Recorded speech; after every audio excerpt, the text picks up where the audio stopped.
Someone will have to ask. Adjustments to the Adjust agenda. it.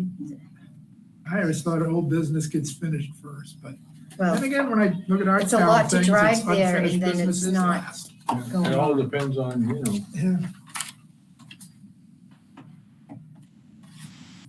It's quite an interesting board, though. Very sharp. I don't know if they all get along, but very sharp.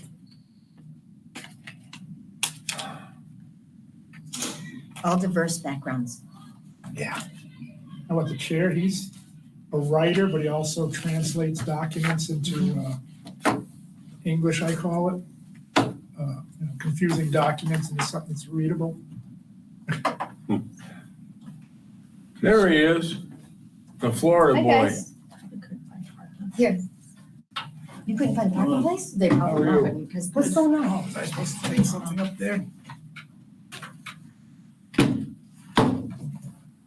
Troy, there's a packet real quick. How are you? Good. Haven't seen you in a long time. I'm around. You Hi, missed Jim. the breakfast and charter school breakfast. What was it? Oh. I was in Wisconsin. I was in Madison, Wisconsin. Congratulations on Yeah. I'm tied to the town. This is not weird. Richards. I'm going for it. Yeah, Go it's pick up gonna be some more I worked trees. with her there for the town pancake breakfast. I came here. Yeah, well, that's gonna be wrong. I put in help. And then the paper got jammed up. I'm selecting a Lancaster. Of course So- it did. But I have dual Hi, residencies. sorry, we must Ah, have an well, A. people have dual citizenship, what are you doing? Getting married. My. September, right? Huh? September. The house is Hey, in. I'm living here this in week. house.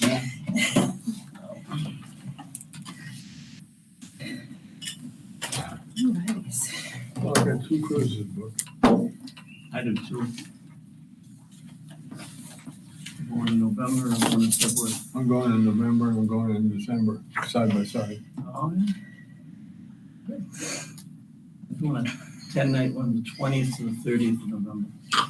I'm doing the 26th to the 3rd of December and the 3rd of December for 8 days. I gotta be back for the 7th if I get sworn in. Legislature's the 7th. I'm flying home today, 2 days Is before. anybody here?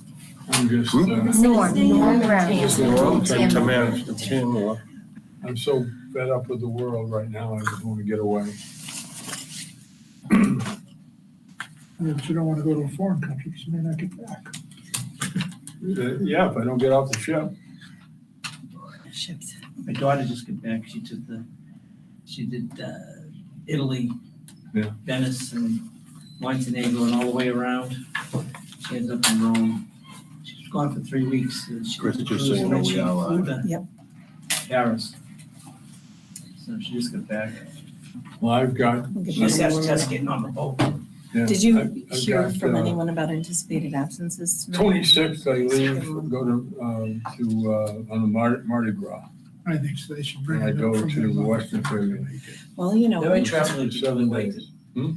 I have a travel agent that I deal with for all my cruises. He books them out I through can't Marriott, decide Palm Voyage, if Jeremy is just doing more and they have fishing blocks, and tests he- or I really am he really getting loved absolutely Mardi Gras inundated because he with went on, spam. you know, Do you see a lot of reviews spam and traffic stuff. It too? goes right to my promotional email and then I Yeah, it Well, all I- hits I'm my actually spam filter. reaching but higher Actually, limits and all these I actually different booked places. I don't even The look at it. second Lots of cruise financing. that Some of was the beaches scheduled to hire go me. on, and they canceled it because they didn't send, because it wasn't gonna be done in time. I read And then the. COVID came. So and what's, everything, so- You ever get spam? But the good part Yes. is, Mhm. That's scary crap. That's very what? scary. I've got an extended Spam balcony, your texts. So I'm gonna bring us Next to 15. order. I'll call us to and I've order got for tonight. $700 on board ship credit. Okay, guys, we're getting to order. And we are live, so that's up and running. Did anyone have any edits, deletions, concerns with the notes from our meeting on June 29th? Okay. So first on the agenda for tonight is, we had asked Marion to provide us with some information about pending legislation related to cooperative school districts and apportionment formulas. And so those are linked in your agenda and are all at the moment in interim study. That- It means they're all gonna die. Yep. Some of them are outrageous. They're all gonna die. They're all gonna So can you tell us the process when it goes into interim So what study, happens on the please? second year when they do interim study, it's death with dignity. It's basically how you say It's what? Death with dignity. Okay, Yeah. Bill is dead. so they don't review it again? Nope. No, they will get together and say, should it be looked at again next session, but it would have to be refiled. But I just did 4 or 5 of my committee a few, 6 weeks ago, and they just die right there. They're pretty much, the first year, yeah, the first year, they'll actually meet and discuss them and do things. Second year, it's just like saying, have a nice day, you're gone. So it's just really a process? Yeah. Yep. Out of the league. Okay. So if there's any bills of interest being, like me being an incumbent in September, I can file bills in September. New bills, yeah. New bills in September. Any legislator that's seeking reelection can file in September. So could there be amendments to these bills that went into Yeah. interim study? Yeah, you could refile. They can refile it. Okay, If there's a bill of interest, just let me know, and if it's something, see if we can refile it, if it's something that's gonna really help. But it's, any new person that's elected, they can't file until January, Right, yeah, December, December, yeah. they get sworn in. Okay. So the first couple of bills that are listed there were relative to, the first 3 are relative to the cooperative school district anyway. The first being a bill that effectively recommended the dissolution of cooperative school districts. The second addressed membership of cooperative school districts. representation on the school boards, Representation a on the little school different boards. than we do it now. So the first is HB 1679, the second 1646. The third is HB 1399, and that one appears to be relative to the withdrawal process for school districts. And then the fourth in that list was related to reapportionment specifically.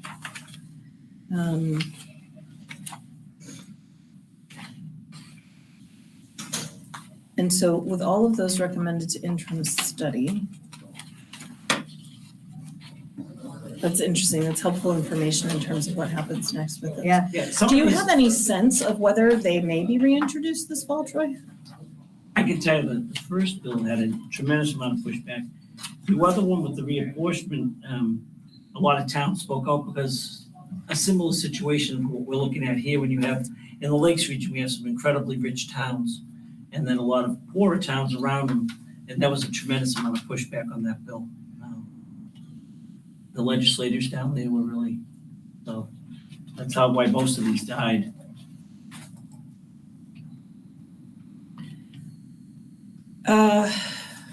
So the next item on the agenda is regarding property revals and the individual select board's receptiveness to the idea of getting all 5 towns on the same schedule, which would mean a reval for the towns that were due in 23.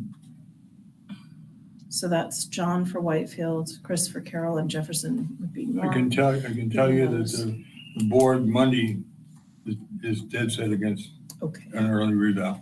okay. We discussed it. Can you give us some insight into the concerns or pushback on that? What the thinking was around that? Even if they supported it, they didn't think it would pass because it'd have to be a town, it'd have to have a article at town meeting to appropriate the money. And with the way past town meetings have gone with money, my sense is, and so was the rest of the boards, that number one, it wouldn't pass. And number two, it's kind of like an exercise in futility. They don't want to waste everybody's time.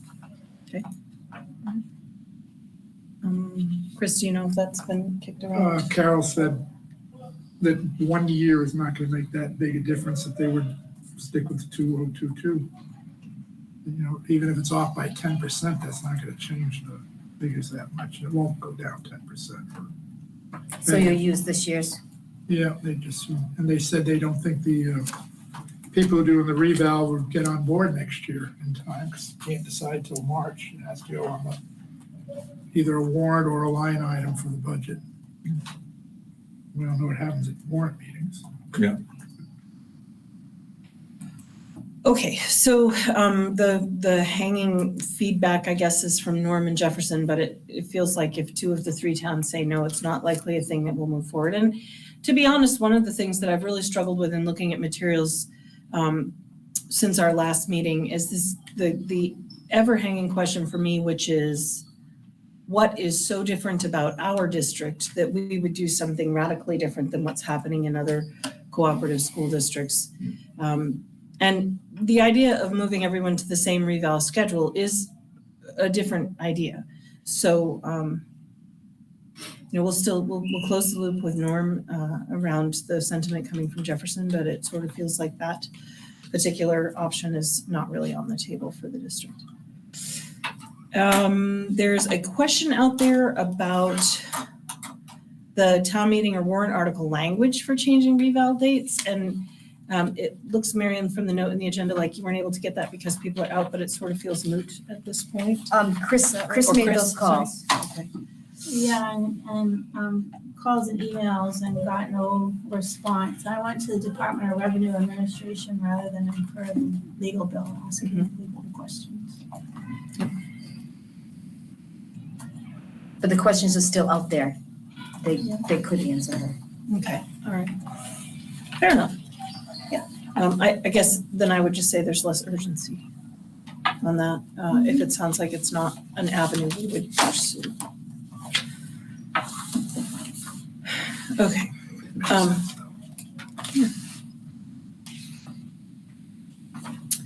So the next thing I see here in the agenda, I wonder, Chris, if this is a thing that you might be able to speak to a little, the Gorham-Shelburne apportionment model. Can you talk us through that data a little bit?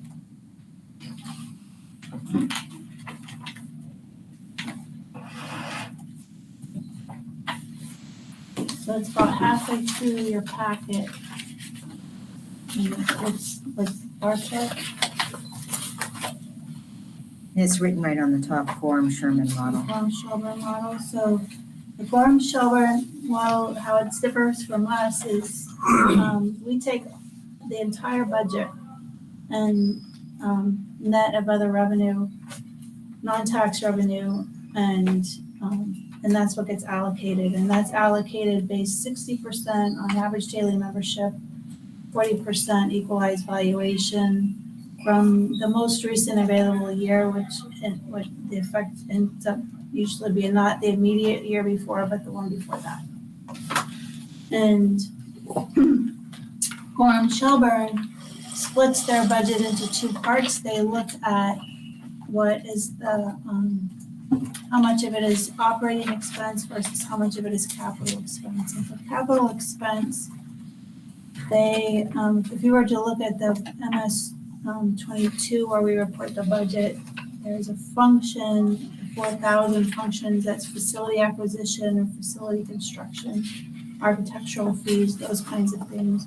So they count those in capital, and then they also count contributions to their trust funds that are used for capital expenses. So for our district, that would be buildings and grounds, the athletic fields, safety. If you look at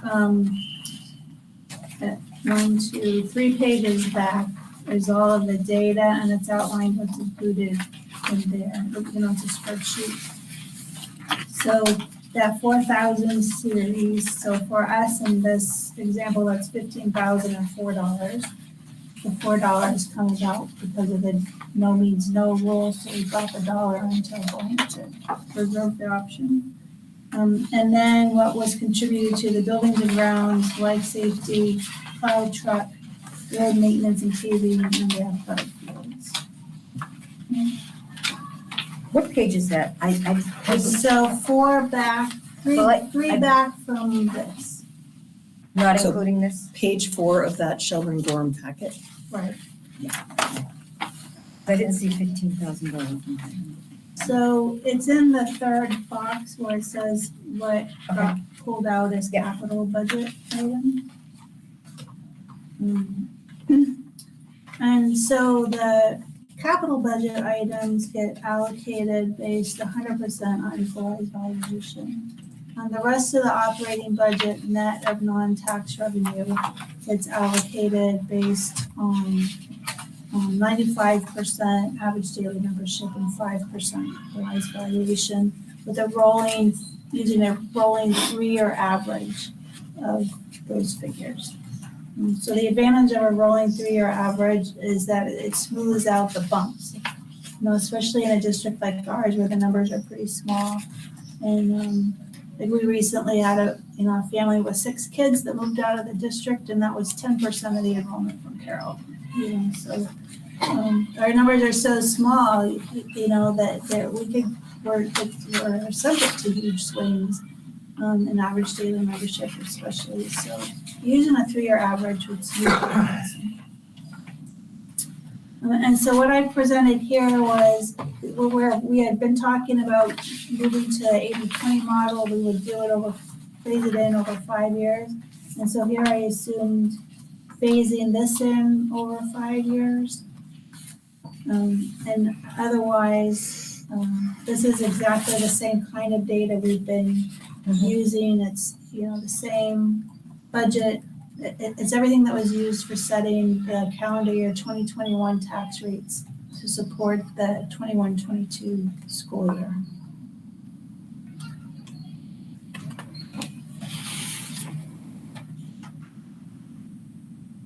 So the first page is, how much of the amount allocated would go to each town.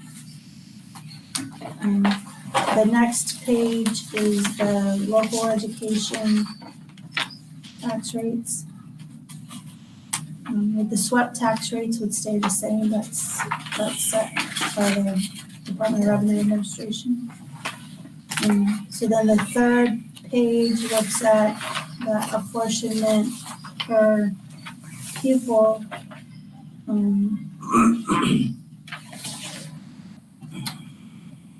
Remember, I looked at that 2 ways, and so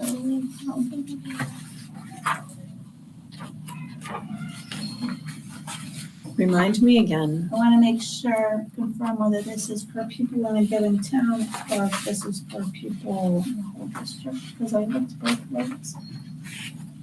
This looks to me like per pupil in a given town. I think it must be.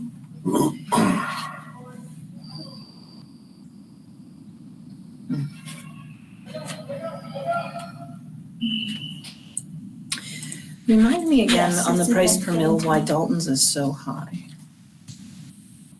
Why Dalton's, Yeah, the tax rate price per mil, the tax rate, tax rate per mil, yeah.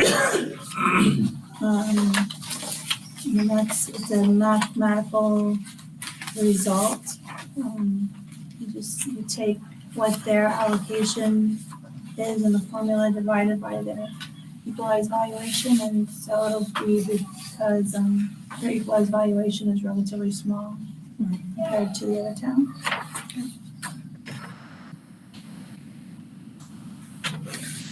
Let's see, Page 2 is very scary. Dalton's This is scary, equalized page 2. valuation.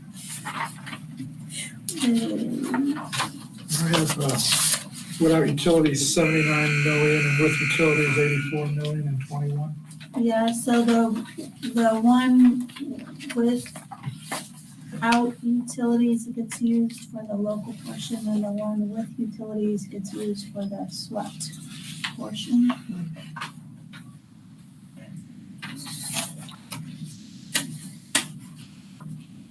And when you label this graph as local education tax rates, is that including all of the contributions that each town makes to the district? Is it all figured in there? Just local education, so that's taking the apportionment formula. And so we look at minus what the budget minus non-tax revenue and then we add back the town-specific revenue. And so that's how much is to be allocated, and then that gets allocated to each town according to whichever scenario we're talking about. And the swept comes off the top for each town, and then the adequacy aid comes off for each town, and any other town-specific revenue. So 3 of the towns get federal force money, and that comes off. And then what's left is the total amount to be raised in local tax by that town. And you multiply that by 1,000, divide by the valuation, and not the equalized valuation, but the town's valuation, and that comes up with the tax rate. So even what we're looking at there is not really what the taxpayer ultimately feels. Like the average taxpayer looking at their tax bill and they see school tax figured in, that this is not that final number. So on that tax bill, they show 4 numbers. And so there's the county tax, their town tax, their local education tax, and their swept tax. So in the different scenarios that we're talking about, what would change is the local tax. The swept tax would stay the same, that's set by the state. And this wouldn't have no impact on their county and town tax. Right, but my point is that any average taxpayer, I think, when they open their tax bill, says, how much am I paying for schools? And they're gonna do the addition and see what their actual And they don't really look at dollar impact is for, the two. they don't see that as They don't see separate them as issues. separate, they right? see it as one item. The total tax? Yeah, And their if, like, total if we're school looking at tax. the change from one scenario to another, if we're looking at the change, whether you included swept or not, the change would be the same, because swept isn't, that wouldn't, we're taking the data for the 1 year, fiscal year 22, and then just massaging how we allocate that. So we would use the same swept rates in all scenarios. Our tax bills break it down, municipal, state. On the tax bill, it does. Yeah. And here, when I was comparing different scenarios, the only change is in the local tax rate. So that's what I Local presented. ed rate. Yeah. The local education rate. Yeah, not the- right, the local education is the only thing that would Yeah. change. The swept would stay the same.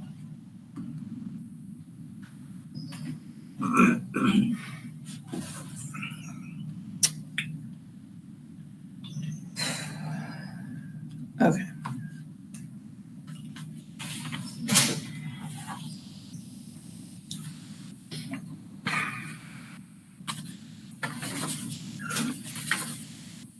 Well, that is a calculation. It's a calculation to look at, I guess. It's concerning to me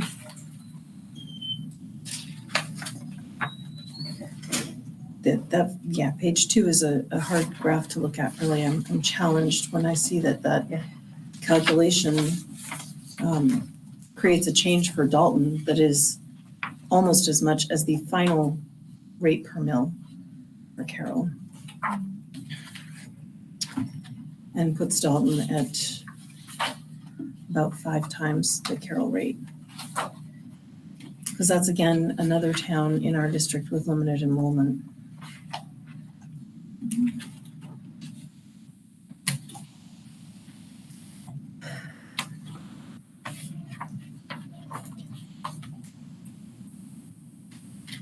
All right, and then the next set of data that you've provided for us, Chris, is adequacy aid after apportionment has been determined versus before the apportionment has been determined. So can you walk us through that picture? Right, so, we start with how much is the budget, and we subtract from that non-tax revenue, and we add back any town-specific revenue. So that's how we come up with how much is to be allocated to each of the 5 towns. And then the town-specific revenue is applied to each town's portion. So town-specific revenue includes the adequacy aid. The way that it is now, and that's the method by default unless a district really chooses a different method, which would be a change in articles of agreement and have to go on a warrant article. And so when we look at this, right spreadsheet, the warrant article, the board would say which percentage of the adequacy aid they wanted to apply before the allocation was figured out.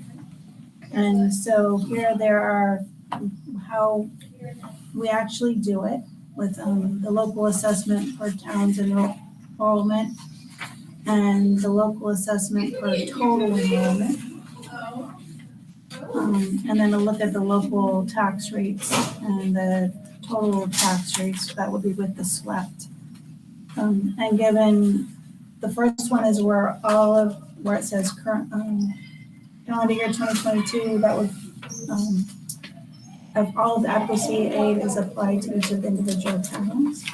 And then 4 different scenarios depending on how much of the adequacy aid the district chose to apply before the allocation is calculated.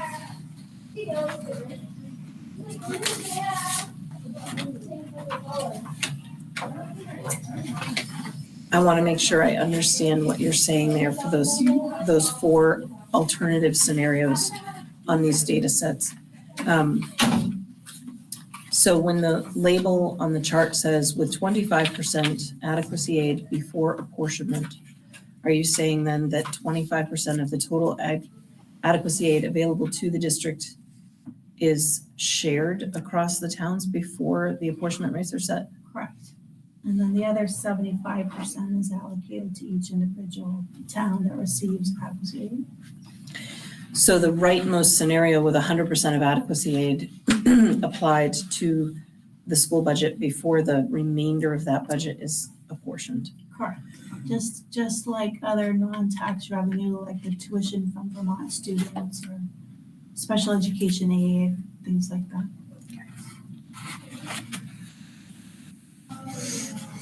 Correct me if I'm wrong, though. Adequacy aid comes to the district based on a town's The town's average daily membership, number of students that qualify for free and reduced, number of students with IEPs. So let's just pick Whitefield, for instance. So if Whitefield has a certain number of children in need and things like that, and they get a certain amount of adequacy aid. So by changing changing from 100%, which is what we do now. Now we do 100% before, so that's Right. the left. So column. right now, the towns that are do the adequacy aid are benefiting from getting, whereas if we do it a different way, then everybody is sharing the adequacy aid that they shouldn't be sharing, in my opinion. So I see it completely the opposite. So it's fascinating for me to hear you express it that way. Well, Because if we're in a cooperative school district where all pay so all can learn, the expense to address the educational needs of children who are living in poverty or live with disabilities that require additional educational supports are also shared. That operating budget is calculated for the district as a whole and apportioned out to our towns based on the entire student population.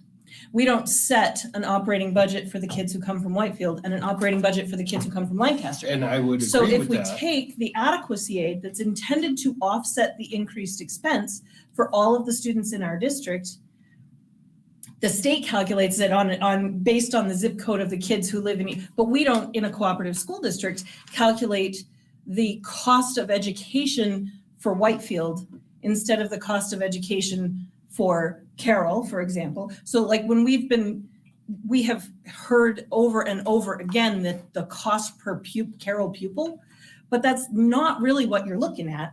What you're looking at is taking the share, the Carroll share of the budget and dividing it by the number of kids who live in Carroll. Instead of saying, let's look at the kids who live in Carroll and figure out what their educational expenses are. We don't do that when we say, Carol, this is your share of the educational budget. We say, this is the total cost of delivering a public education to all of the students from all 5 of our towns. And now we're going to apportion it out. But what we do in an inequitable, so that's kind of equitable for cooperative school district, but in an inequitable way, we then hear the state say, okay, there are this many students who are from Whitefield that are free and reduced, and this many students from Whitefield that are on an IEP, and this many students from Whitefield that whatever the thing is, when they build the adequacy aid, and they say, Whitefield, here's the adequacy aid to offset the cost of the kids that you're sending into this cooperative school district. And so Whitefield gets a bigger chunk of the adequacy aid change. It doesn't come to the district to offset those educational expenses. But I would agree that everybody could benefit for 100% from the adequacy aid, all 5 towns, if all 5 towns paid 100% of valuation towards educating the entire student body. Do you understand what I'm saying? If they're gonna do 60-40, because that's where we decided, which is inequitable in my opinion, because we're a community, we have 981 students. So why not do 100% based on valuation for all 5 towns, and then yes, then you can subtract the adequacy aid that all 5 towns gets off the top before you do the local budget. That's all I'm saying. I agree with you. It has to work both ways. Well, yeah, I think that's kind of at the heart of some of this, is that if we're going to peel off food service or whatever the offsets are on our budget, before we turn to the towns and say, this is the amount left to be raised by taxes, but through a tax revenue process at the state level, some monies are available to further reduce the total amount needed to be raised by local taxes. Why wouldn't we take that right off the top of the operating budget, so that when we turn to the towns and say, this is the piece we still need help with, it's the lowest number we can possibly present to the towns?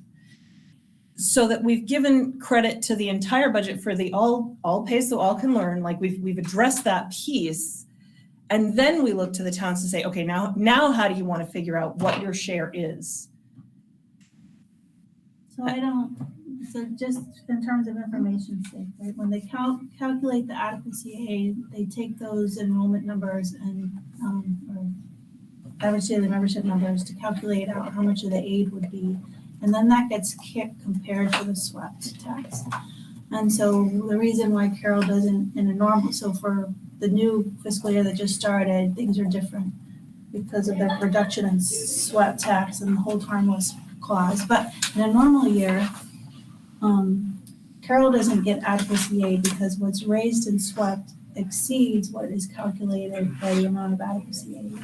And for the other towns, that's not the case. And so the adequacy aid is making up the difference between what's calculated as the cost of an adequate education and what's raised and swept. Mm-hmm. And then there are a couple of add-ons.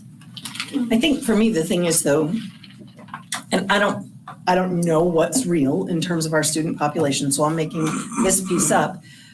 When we say this is Carol's share per student, we don't know if one of those 63 students is our $500,000 student who's got an out-of-district placement. Right. So it's kind of in my thinking, it's a very naive way to look at town share because it doesn't take into account those sorts of things. And if there's adequacy aid that's intended to offset the cost of delivering an education in an equitable fashion to students in a cooperative school district, why wouldn't we apply that to the cost of delivering an education to the school district and then say to our towns, this is what's left to be paid? And there are other revenues where that's exactly what we do. Like the Medicaid revenue that the district gets is because of services provided to specific students, and we know which students we're getting the Medicaid revenue for. And the same with the special education aid, right? There actually are very few students that qualify for that. It's based on a per student. Two. And 2 out of almost a You know, the thousand. expenses that are incurred for a particular student, and we know how much aid we're getting based on which individual students, but that comes right off the top. We don't apply that to the towns where those students are residents. Can I ask you a question? Adequacy aid and SWEP are 2 different calculations? Correct. Do either one weigh in the town's valuation, or is it all on student needs? And when you say the valuation, what do you mean? The valuation, like what a town's worth, what we figure that 40% on.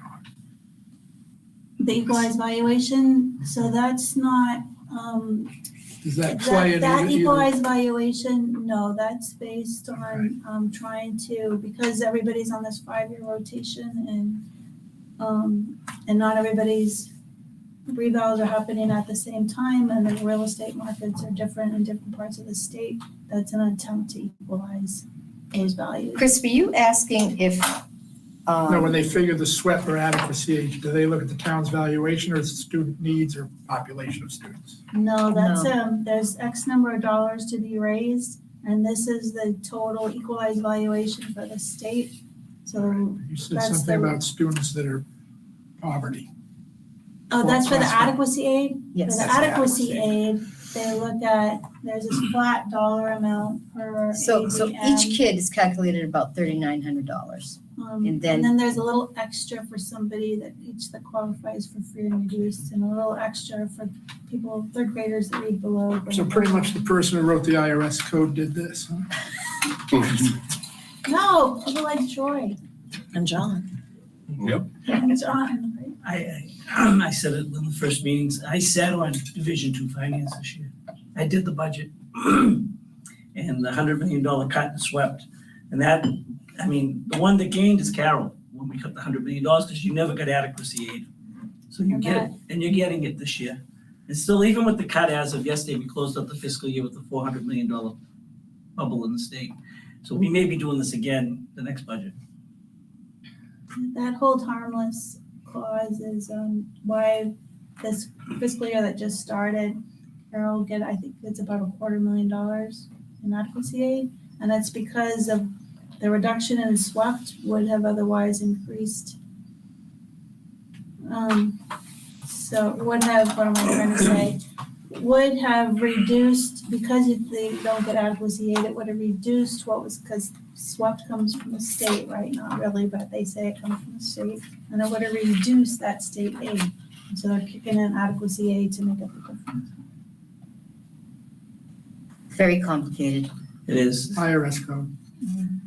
I They think take all it's the money and worse than redistribute it. IRS code, to be honest. they come in and take it all and then they redistribute it. It's basically, The that's shell why they game, call it shell swept. game, you're saying? Well, Well, it's why they, it doesn't get redistributed. Swept is raised and Correct. retained By locally, the It's town. not Locally. redistributed at all. not redistributed, that's what I mean, it's all one Yeah. package. It's statewide in name only. And that the same That's to rate cover is the rest of applied to state, equalized part of my French to valuation. cover, because law says that states have to provide for an adequate education. So swept is, SWEPT is just saying, they the state will tell you how much you have to Pay the Get state to from- pay back for from that. pay SWEPT, back but so the state is doesn't go providing to an the adequate state, yeah. education by federal law, that's what they, just covering their butts. It's never even remitted to the state. It used to be, and that when they're in their days of donor towns, Right, and the school districts would remit money to the state, and then the state would redistribute it. So you would get towns that would actually net income from the state, and you would get other towns that did not. Lose. So, and those were the donor. The newest lawsuit that you told me about is looking for the state to raise all the money and then redistribute it to the districts? Is that what I was reading? So how they do it in Vermont?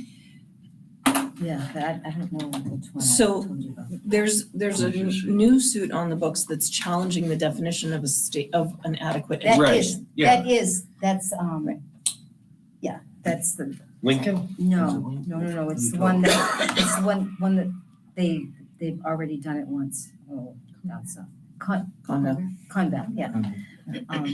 And that's the suit is around identifying adequate education. Right. But I thought there was a new one too. Well, what they're looking at doing is potentially merging the two. So Claremont, well, no, back that up. The Conval suit challenged the funding formula. And the new suit that has just been added in is responsive to feedback from one of the rulings in the Conval suit in which the state argued your beef isn't really with our funding formula, it's with the $3,700 per pupil. You're arguing that that's not enough per student, but it's what's calculated based on the statutory definition of an adequate education. And so your beef isn't really with the formula, it's with the definition of an adequate education, which, you know, is from a statutory perspective, compared to current best practice in the education world, it's woefully out of date. So the second suit was brought to address that definition, and there's talk now of merging the two suits to address both issues at the same time. How about other districts are now party to that suit also? Yeah. There's quite a few, seven different districts.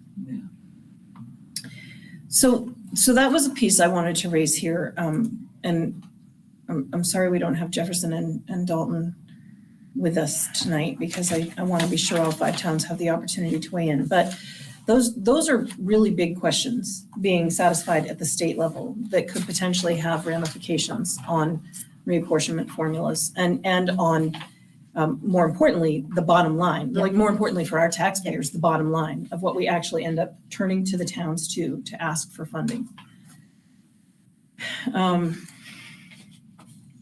I was a little more worried about it, seeing the other bills that were in play, and your feedback, John and Troy, about what it means to be an interim study is helpful. I'm less worried about those bills now. But one of the concerns I have with our body of work right now is that we're kind of myopic. In that we're looking at SAU 36, the White Mountains Regional School District, and trying to tailor a solution for our individual school district when there are really significant variables in play that are not within our locus of control. And I'm anxious about resetting our local fiscal policy in a vacuum. Because I'm back to my first question from our first meeting, which is, what's so different about our district that we require a completely different solution than other districts with similar variables in play around the state? And I don't feel like in all of the data we've collected so far, we've gotten to some smoking gun of this is what makes Sparta so much different that we have to think radically differently about it. I mean, I hate to say this, and this is probably not going to make me the most popular person, but I don't think we've accomplished anything. Well, I think we're right back I'm where not we sure we're gonna started get on there. the first day, and I don't think we're ever going to accomplish anything. Basically back to 2004, because this was all hashed out the last time this came out. Yep. I mean, I'd love to be able to say, yeah, we can work this out, but I don't see how it's going to happen. I really don't. And I don't want to say, let's just quit this place and everything else, especially with the Board of Ed having their meeting tomorrow. I'd certainly like to see what they decide they want to do before I open my mouth and put my foot in it. So, I mean, yeah, but I just don't see that we've gained anything except a pile of paperwork. That's my concern too, John. I want our work to be fruitful and beneficial to our district. And I just feel like there are a couple of things here. One is that we have had continuances.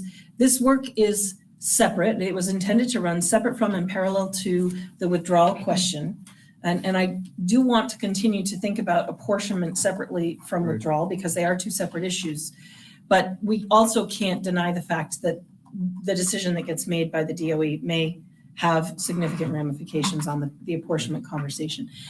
There's also the question of lawsuits, less so now the question of potential legislation that's going to address even the mere existence of cooperative school districts. I mean, yes, there was a lot of pushback on Rep. Cordelli's bill, but that doesn't mean that won't be raised again.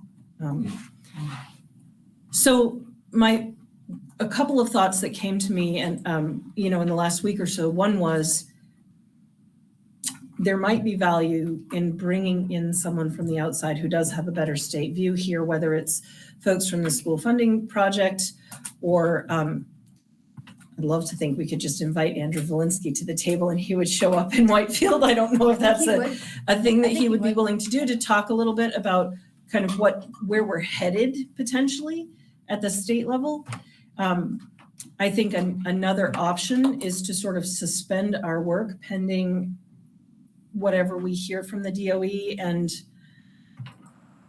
the movement of lawsuits. I don't want to continue to spin wheels without good outcome or any effective outcome. And as we've looked at some of these data sets, there are flashes for me that come across like coming to equitable rates per mill for all 5 of our towns. But we can clearly see in the data we've collected that bringing us to a more equitable rate per mill drives Carroll's rate up, which is precisely the concern that brought them to the table. If we work towards driving Carroll's rate down, which is the wish that they've expressed, then we drive rates up for Jefferson and Dalton. And, at the first meeting, Norm said you'll start a cascade in that regard. It could signal the end to a cooperative district, which has really big ramifications for the taxpayers in our towns. Because if that happens, everybody's got to figure out what they do next with their kids, right? So I don't know. I'm interested in thoughts from y'all about what you'd like to do next. With the lawsuits, back when the Claremont case was settled, to make it go away, they took a big pot of money and just put it, and they were distributing to towns like Franklin, Berlin, and of course that fund, I think it's 8 years ago, before you left, they decided to just phase it away. That fund just went away. Right. So that's what stepping Andrew Valinsky with his plan, and that particular plan would really crush a town like Carroll or any other rich town, because basically when you read that plan, it's the rich towns are going to help subsidize the poor towns. If you read his whole plan. So that's where the lawsuits are forming, because that money did go away and these towns are absorbing that extra cost in these poorer communities. So that's where these lawsuits are forming. I don't think we were getting any part of that money in this SAU. That fund never affected us up here. Towns back in the day that were donor type towns was Carroll. Yeah. And so that's what we'll go back to with these lawsuits. So you're sitting here worried about what we're looking at here. Oh, I know the The donor town alternative's is, gonna be 10 times worse. oh, I know the donor town is on the table. And it is, and that's unfortunate for towns, some of the towns. I mean, I have friends in the Lakes region that bought these homes with the low tax rate, and these towns went crazy. I have one of my best friends, he's like, I want a fixed income now, I'm retired. And to go to this system that these lawsuits are talking about will make his taxes double. So there's no perfect solution, like you said. Well, I don't think And there it's is. all moving right now. Yeah. I mean, right now, we've got revenues through the roof. I mean, just ending this fiscal year with a $400 million surplus, I don't think we're gonna have trouble the next biennium as far as, impact to the taxpayers. So, The other thing to consider too, back to my central question of what makes us so different. In some of the data that's swirling around the lawsuits, the average, and this is estimates, but the average price per student, the average cost per student in New Hampshire is around $18,000. And when we look at the price per student in the district, it's about $17,400-ish. So our average cost per student for SAU 36 is actually less than the average cost per student in the state of New Hampshire. That's because we do such a good job. Well, there's an argument to be made there for strong fiscal management. So again, I'm left thinking we're not that different, really. And in fact, we're maybe coming out a little bit ahead So I think on the you're cost per looking at student. Just the local tax piece there. And because the tuition rate we set, when we 21. charge Vermont students, it's 21, and that's based on the prior year's cost per student. So for the high school for this year, it's just shy of 20,000. And for elementary, it was 22,000. I think your figures don't include the transportation piece. They probably don't, right, yeah. But because it's an information that comes from the School Funding Fairness Project website, so it's, it's a source. So I'm open to suggestion about where you guys would like to go next with this, but I agree with you, John. I feel like we're spinning wheels. And I'm really not, I don't feel like that's respectful of your time. I don't feel like it's getting to a better answer for our taxpayers right now. And I'm not convinced, given how deeply we've pulled at different data sources and scenarios, that we're really any closer to a situation that is much different from where we are now. When we looked at different formulas that could potentially bring us to more equitable rate per mill, the 50-50 formula set forth in statute is the one that brought us closest to that. But, you know, we've heard loud and clear that there's concern about that from Carol. And I think it's important to acknowledge that. So I'm open to thoughts or suggestions about next steps. Like I said, I think we need, before we make any kind of real decision, we need to see what the Board of Ed's gonna do.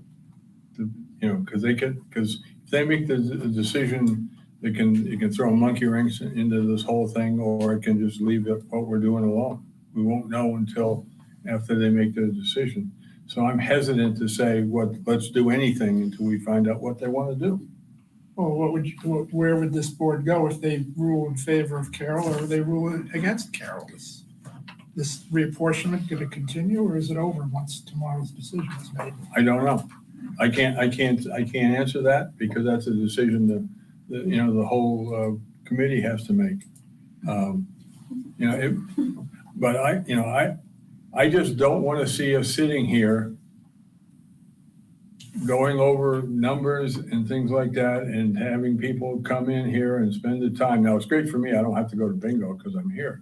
But but you know what I mean. I don't want to see people spending a lot of time, and it's not just selectmen and other people. It's staff from the district, staff from the people from the school board. It's all people spending a lot of time, and I don't think anybody came here in bad faith. No, I don't think so either. What the Board of Education is going to decide tomorrow is whether or not the district will be required to hold a special meeting To revote. Revote.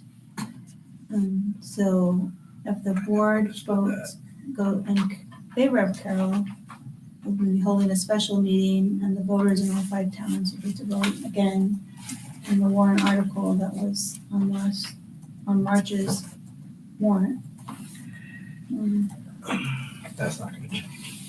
Even if we come up with an agreement without what the Board of Ed says, it still goes to the voters, and there's a couple big towns that control the vote. It's true. Well, it's not so much just that. It's also, I mean, we'd have a hard time convincing the entire district that Carol, whose tax rate is at $8.90 per 100,000, per thousand. On the school.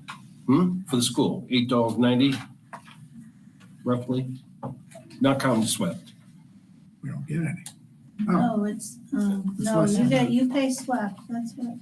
We just don't get anything back. That's my whole thing, is we don't get anything back. We pay in, and most of the other towns, the other 4 towns pay in and get more back than they pay in, which makes, I'm saying the local tax rate is in Carroll compared to Dalton's. oh, it's 19.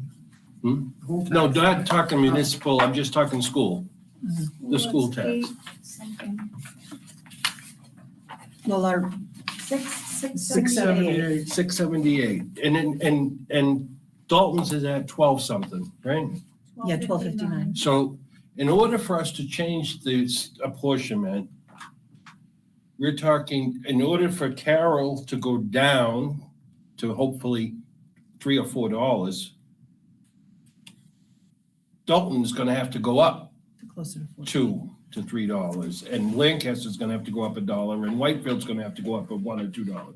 So we have to convince, if we were so inclined, we'd have to convince the entire district that we should lower the taxes for the town that already pays the least tax rate, the lowest tax rate. I understand that, but So how When we can, go by the amount I of know you students go- we have to educate, it's the lowest in the district. The percentage of students to no, I population. understand, I know that. 6%, and take Lancaster is almost 14. So that's what, But I know the taxpayers in Whitefield look at what's the what are people paying in each town for the same value house? Right. And when they see people paying less and complaining they're paying too much, they're not gonna support it. And that's what the taxpayers are looking at. What are they paying out of their pocket for the same type of thing? But I think Chris- that's rooted in this, this idea that it's a cooperative school Right. district where all pay so all can learn. Right. And we've seen fluctuations in town numbers over time. Yeah. You know, there are times when Jefferson's had much higher numbers than Carroll has had, for example. There's development happening in towns and will happen as we start to address things like affordable housing units and things like that could, again, change the number of young families that are living in towns. So it's the cooperative district model that's at the heart of this. It's why a voter in Dalton is going to look at that picture that's there for the budget each year of the little houses and what the price is, you know, what the school tax is for a $100,000 valued house in each of the 5 towns, because we're supposed to be in this together. All pay so all can learn. Yeah. And I think that's kind of the challenge in trying to move that price down anywhere for any one town, rather than moving to an apportionment model that gets us closer to the same rate per thousand. And I don't know what's gonna happen, because you can clearly see 5 years from now, where Carroll's gonna have a valuation of 500 million and maybe have 30 students. I mean, Yeah, so I talked to the assessor that does all the assessing. It's gonna go up big time. That addition on the Mount Washington hasn't even hit yet. We're talking hundreds of millions of dollars more, and it's gonna make that number look even more sick. And it's, So, which is why, and then you get it's, the hotel, the inn in Whitefield just changed hands. Who knows what they're gonna do? right. but it goes back to where I said that because we formed a district back in 1963 and became a community, it was decided that all would pay to educate 981 students. Before Mount Washington was developed, and it was a really good deal for Carroll to be in the district. Mount Washington's been there 100 years. Mount Washington has, but Ski area came in the about hundreds of 83. houses and second homes weren't there in 1963. So why shouldn't the district benefit from the development that happened in Carroll? It just happened to be in Carroll and not in Jefferson at the thing, because they have the mountain. So They want to share. my opinion, everybody should share in that development, all the students once the district was formed. That's just my opinion. But they don't share the aid.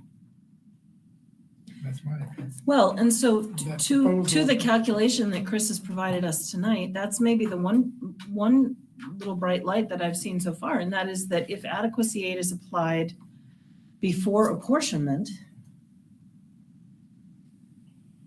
we do see the net effect being that if 100% of adequacy aid, which is intended to address the needs of the children in the district, all pay so all can learn, if we apply that to the budget first, that has a dramatic effect on Carroll and not the rest of our towns, in the same way that we see if we're just talking about jiggling around the apportionment formula. Dalton, very little change. Jefferson goes down, Lancaster goes up, Whitefield doesn't go up too much. Lancaster, because of the amount of students. Right. We find that Lancaster's always gonna have a higher number. Of course, the Colonel Town's always gonna keep that number high. We find families moving in, whether they're working at Littleton Hospital or wherever they may be. Yeah, that REST program is a draw. That program is a huge draw to deference to the people of Lancaster on this tax end sometimes, but it's because of Colonel Town that we have them. the higher percentage of students. Yeah, they have Lancaster has a high municipal tax rate. Yeah, the Colonel Town is a great program that doesn't cost the town, so. Right. And it's a way for families of any means to engage their kids in extracurricular activities that, Because I crunched these numbers years ago and it all came down to Colonel Town. You know. If it wasn't for Colonel Town, that numbers probably would have fluctuated more, but we stay flat. and it's not even necessarily the programming, but the access to fields, the access to the pool, the access to Right. community camps, Everything. all of it. It's a great thing, but it does cost on the other end a little bit, so. It does, yeah. So, you know, I think I would be in favor of suspending this committee for a period of time. I'm open to suggestion on how long, to see some of these other components shake out. Because I think if we are at a place where Carol moves forward to withdraw, that's gonna go to a vote. That could, if we wait until after the vote, that means we could suspend this work until after next town meeting, which is long. And I know this is a question that's been raised a couple of years in a row at this point, so I just want to say that out loud, that that's a component of something to consider. Looking at it honestly, even if we come up with something that's gotta go to a vote, It's all gonna have to very, go. it would have to be sold, which is tough. It is tough. And I would say, you know, from my perspective as an individual school board member, not speaking for the whole board, but the impression I got around why we only put the withdrawal question on the ballot this spring was precisely this. The question's gonna go before the voter, and these variables are intermingled. And it's, you know, in order to produce, you've seen now for 2 months now, we've been busy with how do we figure out a new apportionment formula. It's complex to get to even something to take to the voters and hinges on how many towns are in the cooperative school districts. And so putting both questions before voters can be challenging as a sell because they're both complex questions with multivariate ramifications for the taxpayers. When Rob made that suggestion of the 80-20 go on the ballot, he realized that was a big mistake. It was just. It feels simple, but it's really not. But with one article, one warrant saying one thing and that, I mean, It was confusing. it happens all the time. If this, then that, you can't do that. It's very difficult to get anything out to the voters and get it explained to them so they understand it. The perfect example is trying to do some of the programs and do some of the things here at the school. Yeah. Trying to do some, to try and get the things that are really good ideas, but the voters wouldn't buy into them. And sometimes it's not that the voters don't place value on it. Our CTE renovation was an excellent example. It was a well thought out project that had long-term positive impact on the potential of the type of graduate we produce. When we think about what our product is in this district, right back to the state constitution, we are producing citizens who can participate in democratic and mercantile processes, right? And so that CTE renovation project was well thought out. It was carefully planned. It was a solidly recommended move forward for our students and ultimately the product we share with our communities, all 5 of our communities, and then some. But we have a graying population of landowners. And the simple fact of the matter is that whatever we do financially in this district is shouldered by property owners. It's not borne evenly by all adult citizens in the 5 towns. It's borne by the people who own property. And when our property owners are aging, they're moving into fixed incomes, and it doesn't matter how much. I've talked to so many retired educators who say, it's a great idea, but I also have to heat my house. I also have to buy food. I want to be supportive of the schools, but I can't afford to be supportive of what you're putting forward. Keep in mind, the CTE program did pass the majority. It just couldn't reach the 60%. Right. And I think I thought it was a great idea. I remember, I forget, they came and made a presentation in our town meeting. Yeah, and that was mostly a positive for the district. So if that was complex enough to not be able to move forward across a vote, then these are really big wrestly questions for property owners.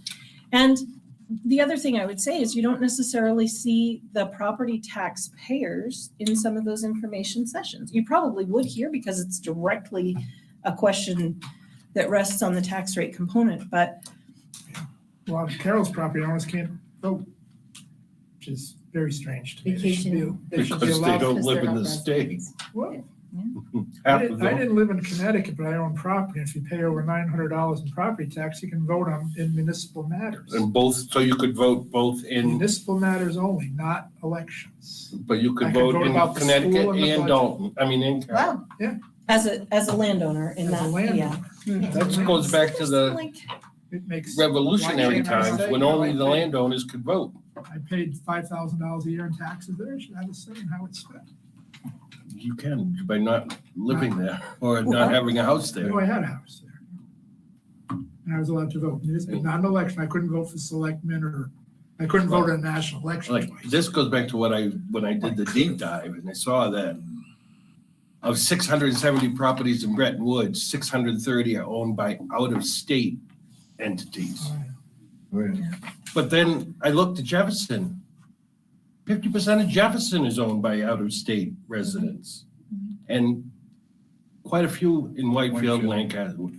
We're So- getting more and more people buying houses and opening them up as, short-term B&B. rentals, Oh. Airbnbs, It's yeah. happening. That's another committee. That is a different task I have not volunteered to chair, so we'll take that another way. Am I hearing then general consensus that suspending our work, at least in the short term, is a viable recommendation back to the board? So the question remains that if we suspend rather than completely close the committee, what would the triggers be to reconvene us?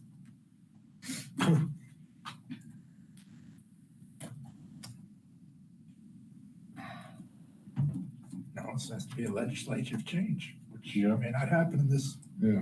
Moving in the lawsuits or moving in the That legislature? would take, That's what I was that would take forever. I mean, that will take, that's far too long for this committee To be in to just limbo. walk away You from guys will be because. back from all your cruises. Yeah, but you know what I mean, it's just, that's not,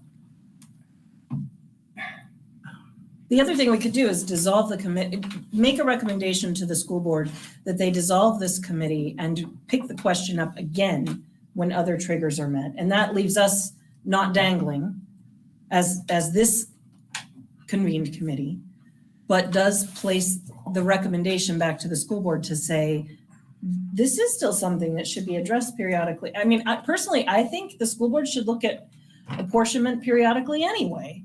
Because we have the shifts in population, Right. because we have the shifts in development, because there are legislative changes that happen. Yeah.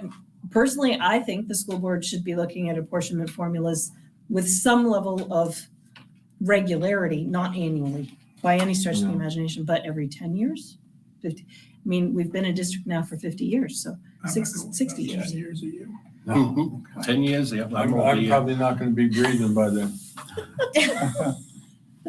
You Well, keep also, breathing the I Jefferson wonder area. what comes Mike, out of it's this good air. suit, if they decide, if the state can increase the adequacy aid, that would make a substantial difference in Can what we, things can look we like. suspend, like, say, for 90 days and then disband if nothing's happening? And is it hard to get this going again? No, we just put I a remember date, if we suspend, we just put a problems date getting back to on Just the put a book. date, we just put a date and we come back then. Yeah, I mean, we could do that. We could just say, we'll suspend for 90 days, pick a date in We're like October. Congress, we're on our Christmas break. What did you say? So 90 days out would be October-ish. We'll come back. By then, we'll know what has been reintroduced, right, legislatively? Yep. Do you have a Wednesday in October? We should have some sense of what's happening at the DOE on the Carroll question. Yep. Go past Columbus Day. Then it's not that. More, With the most These guys important, are if we were so I don't inclined to know. make a change, we would have time before the next Right, town meeting.